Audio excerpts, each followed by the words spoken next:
Hotline Miami. Mais um jogo que vocês pedem muito, e aqui estamos, trazendo mais uma obra com violência explícita, história contada de forma não linear e estética marcante. Tudo que a gente gosta. O primeiro jogo de Hotline Miami foi lançado em 2012, enquanto o segundo, Hotline Miami Wrong Number, foi lançado em 2015, pela Devolver Digital. É um jogo 2D de ação do subgênero Shot 'em Up, ou tiro visto de cima, mais popular aqui no Brasil como o jogo de navezinhas. O jogo mistura uma perspectiva de cima com situações stealth, violência extrema e narrativa surreal, juntamente com uma trilha sonora e visual influenciados pela cultura dos anos 80. O primeiro jogo se situa em uma Miami alternativa no ano de 1989, e o nosso protagonista é Jacket, que passa a receber telefonemas que o instruem a cometer massacres contra a máfia russa local. Em uma parte do jogo há um outro protagonista, Biker, que recebe a mesma missão. É separado por capítulos, a cada capítulo completo há uma pontuação, e, como recompensa, uma máscara e uma arma novas colecionáveis. Já o segundo serve como prequel, sequência com os mesmos acontecimentos simultâneos ao primeiro jogo, ou seja, é um vai e vem entre dois jogos para seguir um enredo direto. Por isso, o segundo não foca apenas em Jacket e Biker. São explorados outros personagens na gameplay, o que é necessário para ter diferentes pontos de vista ao longo da saga.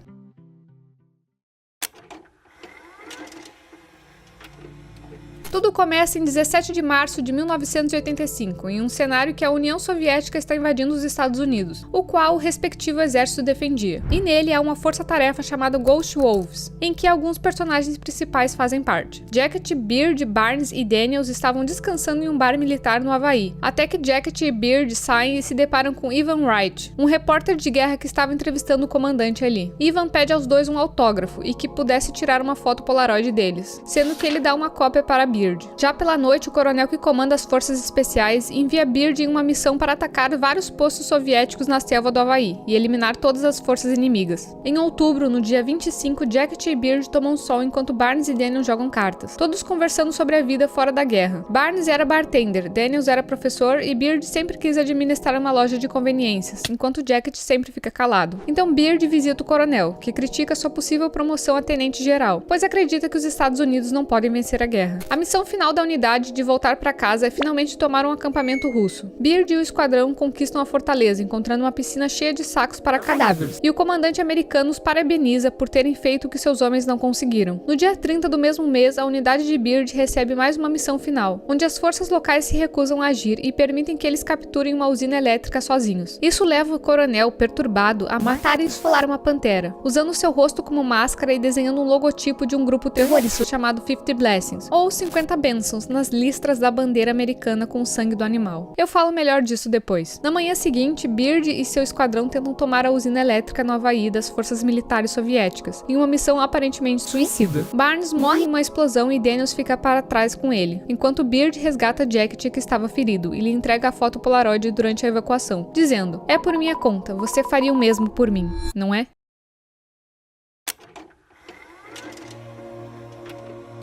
No dia 3 de abril de 1986, Beard está trabalhando em sua loja em São Francisco, consolando Jacket por telefone, que acabou de terminar um relacionamento. Ele encerra a ligação para ver o que está acontecendo do lado de fora de sua loja, e ao sair, ele e o resto de São Francisco são obliterados por uma bomba nuclear. A capa do segundo jogo mostra esse momento. Depois disso, a guerra entre os dois países acaba, sendo feito um acordo de paz. A partir daí surge a RAC, que traduzido seria Coalizão Russo-Americana, que é uma aliança que serviria para prevenir mais mortes inocentes nessa treta toda. Com isso, muitos russos foram para o território americano, incluindo a máfia russa, a qual aqui é comandada por um cara chamado Father, que tem um filho que é literalmente chamado Son. Outra coisa que também ocorreu foi a criação de grupos patriotas extremistas, que querem combater essa nova ocupação territorial russa. Um desses grupos é o 50 Blessings, que recruta ex-soldados para aniquilar russos mafiosos, sendo considerado por isso um grupo terrorista. Tudo através de ligações telefônicas. Em 1989, se passa a maior parte dos eventos do primeiro jogo, sendo em 2 de abril quando um homem chamado Richard inicia seu trabalho com o 50 Blessings, depois que seu carro é incendiado e a vida de sua mãe é ameaçada. Então, Richard, usando uma máscara de rato, ataca um café de propriedade russa que deixava à mostra as bandeiras da União Soviética. No dia seguinte, Jacket recebe uma ligação e encontra uma caixa na porta do seu apartamento, a qual continha uma máscara de galo. Assim, ele inicia seu trabalho com o 50 Blessings, o qual se resume a atender uma ligação, receber um endereço e eliminar todo e qualquer integrante da máfia russa local. Então, Jacket vai até uma estação de metrô para pegar uma maleta. Ele joga a maleta em uma lixeira e mata um morador de rua no caminho. tal qual foi ordenado a ele. No dia 25, Jacket ataca a mansão de um produtor de cinema e resgata uma jovem viciada em drogas, levando ela a seu apartamento. Nesse mesmo dia, um homem chamado Jake, depois de raspar a cabeça, vê em sua mesa um boletim informativo do 50 Blessings que ele assinou, diferente de Jacket. Ele recebe uma ligação e uma mensagem semelhante às que Jacket e Richard recebem. Ele vai ao local ordenado usando uma máscara de cobra, atira em todos ali e ainda recupera uma maleta com dinheiro que pega pra ele. Já em 5 de maio, Jacket passa a ter alucinações, achando que está conversando com as máscaras de animais, cada uma delas com um nome. Richard, a máscara de galo que Jacket usa, é a que mais fala com ele, sendo nesse dia quando ele faz 4 perguntas a Jacket. Pergunta 1. Você gosta de machucar as pessoas? 2. Quem está deixando as mensagens na sua secretária eletrônica? 3. Onde você está agora? E a pergunta final, por que estamos tendo essa conversa? As respectivas respostas são: 1. Até certo ponto, sim, pois é catártico. 2. 50 Blessings, mesmo que Jacket nunca tenha descoberto isso completamente, por isso ele culpa a máfia russa. 3. Um hospital local em Miami. 4. Para fazer Jacket acordar. Depois falamos melhor disso.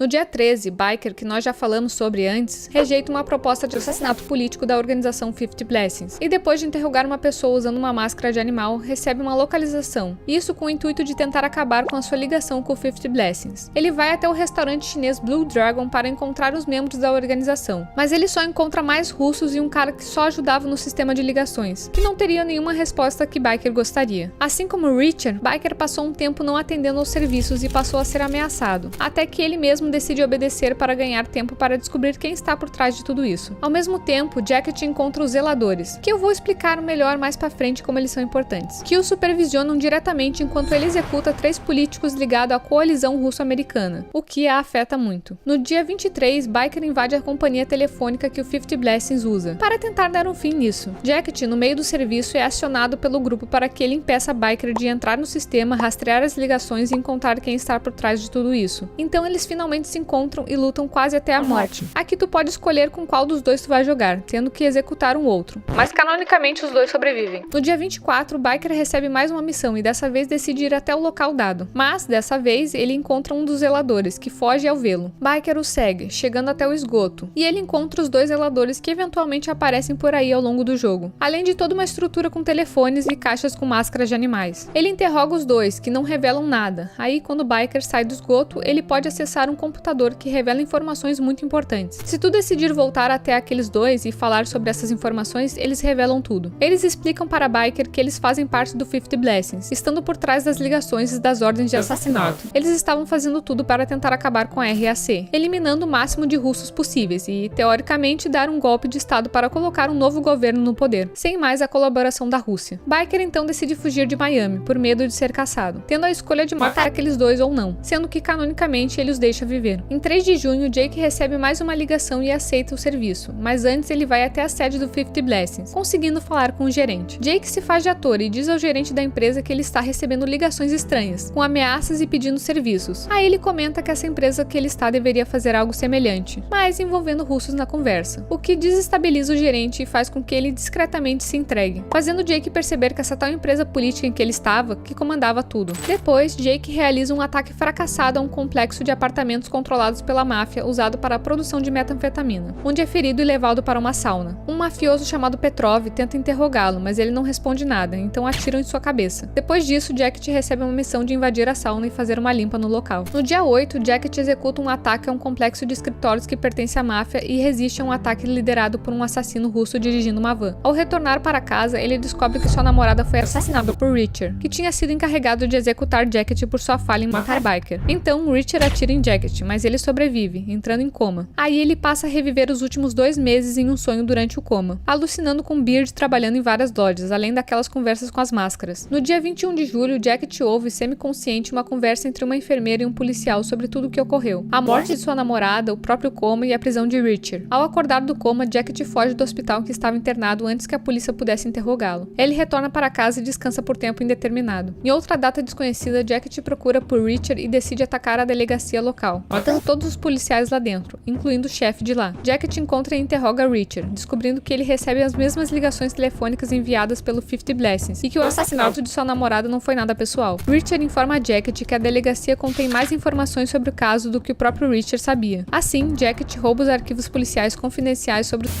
e vai embora. No dia 23, Jacket consegue uma pista que encontrou nos arquivos policiais até o Golden Truck Stop, uma boate controlada pela máfia, onde ele recebe a localização da mansão do chefe da máfia a partir do gerente da boate, assassinando-o brutalmente na saída. Em seguida, ele vai até a mansão de Father e elimina o que restou da máfia russa, matando Father e seu pai, Ivan Lebedev, conhecido como Grandfather. Eu sei, muito confuso. Jacket achou que eles eram a origem das ligações, mas também fez isso para buscar se sentir melhor matando os russos, já que isso também era o motivo de seu desejo de vingança. Até porque foram os russos que mataram seu amigo Beard, o que abalou muito Jacket. Ele volta com seu hábito de fumar, que havia adquirido no Havaí, joga a foto que Ivan tirou dele e de Beard para o alto e acaba sendo preso logo em seguida.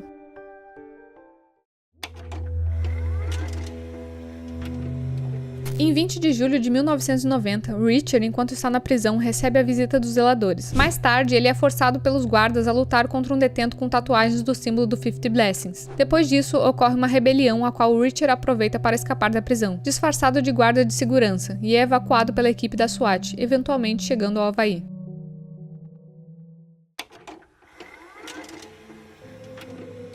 No dia 25 de outubro de 1991, um detetive chamado Manny Pardo lê uma reportagem no jornal sobre os protestos do lado de fora do tribunal em que Jacket está, até que ele sai e vai a um shopping center. Vários criminosos armados invadem o local e ele intervém, matando todos que estavam lá dentro. Ele quase é preso, mas revela ser um detetive, o que faz os policiais o liberarem. Mais tarde, ele investiga a cena de um crime de um tal de estripador de Miami, que agora está cometendo assassinatos em série.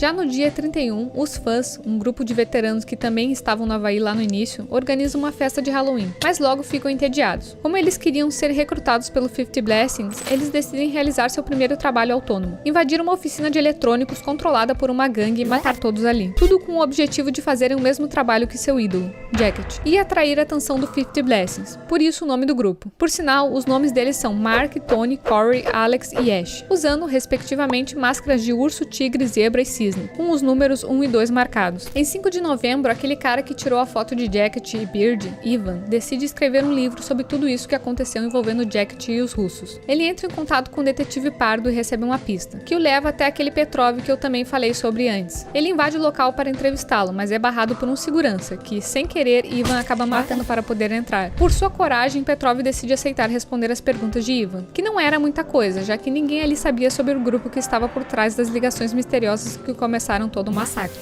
Lembram que Biker tinha saído de Miami? Então, ele volta para poder ver o julgamento de Jacket, e é só isso mesmo. No dia 11, Ivan pega o trem do metrô para visitar e entrevistar a mãe de Richard, mais uma pista que ele recebeu, e ao chegar ele vai para o quarto de Richard, onde ele encontra fitas cassetes que continham gravações das ligações que Richard recebia. Depois disso, ele vai ao bar para se encontrar com Biker, que tinha ligado para ele para lhe dar respostas também, dizendo tudo o que ele sabe. Ivan não bota muita fé em Biker, já que ele estava bêbado. Aliás, enquanto Ivan estava naquele trem, ele também tem uma alucinação com Richard, aquela máscara de galo que fala. Dessa vez, Richard comenta sobre como Ivan está colocando esse trabalho de escrever o tal livro acima de sua família, o que de certa forma é verdade. No dia 18, Son, filho de Father, que assumiu seu legado na máfia russa, pretende declarar guerra ao quartel colombiano, para recuperar seu território perdido. Aliás, Son tem um braço direito, que no jogo é conhecido como Henchman, ou só a Capanga. No dia 21, o Capanga fala a Son que quer abandonar a máfia, o que é aceito numa boa, porém antes de sair ele teria que fazer um último serviço. O Capanga então vai a uma oficina mecânica clandestina que trabalha com os colombianos, executando todos os gangsters de lá. E como presente de despedida do seu chefe, ele recebe uma amostra de uma nova droga psicoativa. Durante o trabalho, ele encontra uma grande sacola de dinheiro e poupa a vida de um funcionário desavisado, Andy. Mais tarde, a sacola de dinheiro é vista por sua namorada em sua casa. No dia 22, o Capanga, enquanto dormia, estava sonhando com Richard, que estava dizendo que a estrada que ele estava percorrendo não leva a lugar algum. E, de um jeito meio profético, pergunta se ele havia se esquecido de sua namorada. Quando acorda, ele descobre, a partir de um bilhete, que sua namorada roubou o dinheiro e o carro dele e fugiu, o que o deixa arrasado. Em uma data desconhecida, Andy entra em contato com os fãs, e, como vingança pelo ataque que o Capanga havia feito à oficina, eles invadem um ponto de venda de drogas pertencente a uma gangue e assassinam brutalmente o Capanga, que estava sob forte efeito da mesma droga que Son tinha entregue a ele. Depois de executá-lo, Ash pega o telefone do Capanga. No dia 27, Ivan, ainda em busca por respostas para descobrir quem estava por trás de todo aquele massacre de 1989, usa um favor de seu amigo detetive Pardo. Dessa vez, ele consegue o acesso ao depósito de provas da polícia para examinar os pertences de Jake, mas não encontra nada de relevante para sua investigação. Já em dezembro, em mais uma data desconhecida, Richard entra em contato com Ivan e faz uma troca de favores. Richard conta toda a sua história, tudo que ele sabe a Ivan para que ele conclua seu livro, enquanto Ivan compraria uma passagem de ida para o Havaí para sua mãe, para que ela fosse cuidada por seu filho. Depois disso, Ivan, que encontra um bilhete de sua esposa que fugiu com seus filhos, tem que fazer uma escolha difícil. Ou ele continua seu livro e abandona sua família, ou ele liga para sua esposa e deixa seu livro para trás. É o jogador quem escolhe, só afetando o que o Ivan vai fazer depois, não mudando a história como um todo.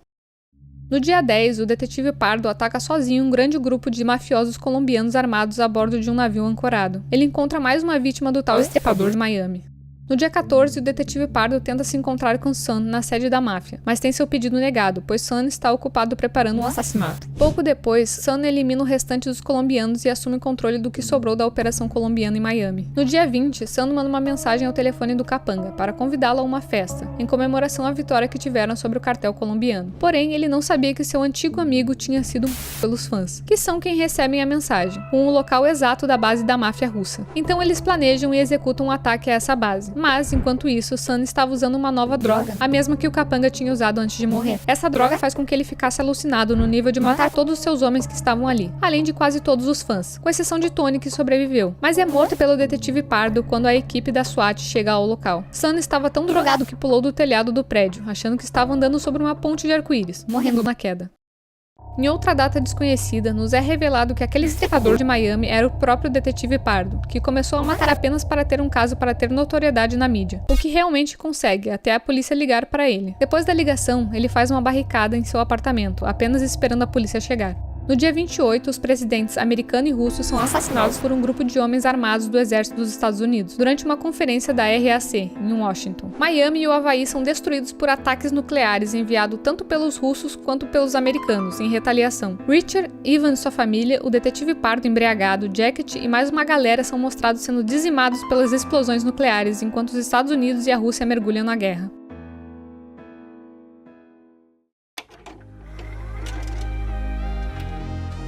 A história de Hotline Miami é bem confusa, justamente por ser contada de um jeito meio bagunçado. Mas ao invés de fazer um vídeo de mais uma hora detalhando tudo, decidi fazer um resumo. Assim, quem se interessar pode se aprofundar jogando, ou vendo mais sobre aqui no YouTube mesmo. Espero que eu tenha conseguido deixar o mais entendível possível, já que são usados conceitos reais e fictícios misturados. O que, mesmo que seja muito bem pensado, só facilita ainda mais a confusão.